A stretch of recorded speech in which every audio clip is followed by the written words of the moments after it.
Урматтуу Олжас Абайұлы, сізді Қырғыз Республикасында қабыл алып жатқаныма абдан қуаныштамын. Қырғыз жергесіне қош келдіңіздер. Сапарыңыз жемішті өтіп жатат деген ойдамын. Біз үшін Қазақстан біріншіден Қырғыз қазақ елі түпкі тегіміз бір туған елбіз. Екіншіден Қазақстан біздің ең жақын қоңшыбыз. Тышқы саясатыбыздағы өзгөчө артықшылықты орынға ие болған боордош мамлекет жана негизги соода өнөктөштөрүбүздүн бири. Мамлекет башчынын кызматына келгенден бери мен Қазақстан Республикасынын президенти урматтуу Касым-Жомарт Кемелович Токаевдин колдоосун алуудамын. Биз бир тууган мамлекеттердин башчылары катары өз ара ишенимдүү мамилелерди түздөй алдык десем жаңылышпаймын. Учурдан пайдаланып, Қазақстан Республикасынын президенти урматтуу Касым-Жомарт Кемелович Токаевка жылуу саламымды жана жакшы тилектеримди жолдойм. Сиздерге белгилүү болгондой, биздин мамлекеттердин ортосунда эч кандай саясий жана аймактык карама-каршылыктар жок. Албетте, эки тараптуу мамилелерибизде бир катар актуалдуу маселелер бар.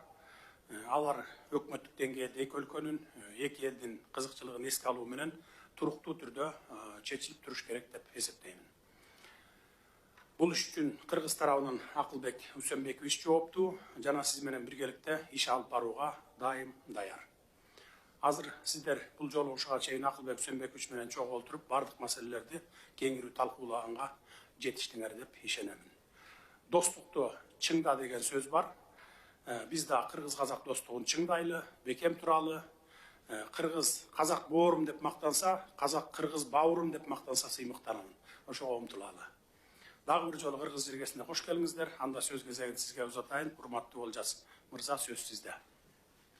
Көп рахмет. Аса құрметті Садыр Нуркожоевич, күллі мұсылман қауымының ұлық мерекесі Ораза айт қарсаңында өзіңізбен жүздесіп отырғаныма қуаныштымын.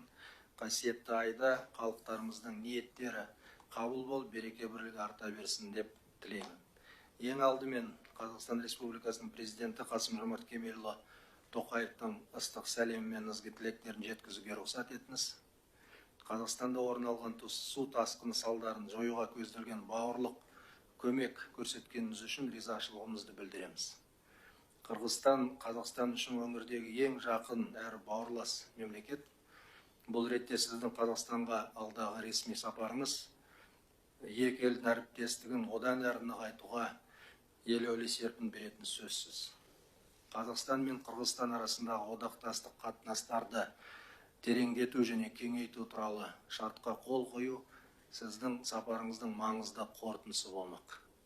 Бүгін мен әріптесім құрметті Акылбек Үсөнбековичпен екі жақты күн тәртібінің өзекті мәселелерін жан-жақты талқыладық.